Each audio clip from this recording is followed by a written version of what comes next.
Hi, everyone. Terri Crosby here in Care of Relationships.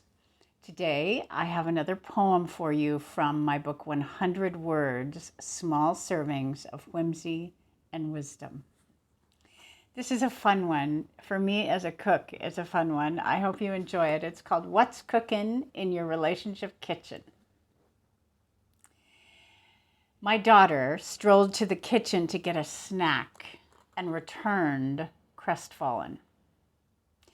There's nothing to eat, she reported. There are only ingredients. A love relationship is a kitchen full of sweet, savory, salty, and spicy.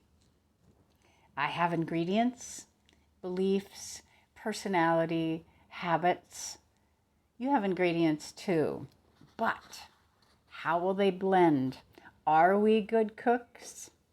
With what you've got and what I've got, will we create a wonderful sauté? Will our relationship be sweet, or will the cake fall? Today, I've got anchovies and you Rocky Road ice cream. This will be interesting. It's okay. There's always another meal coming.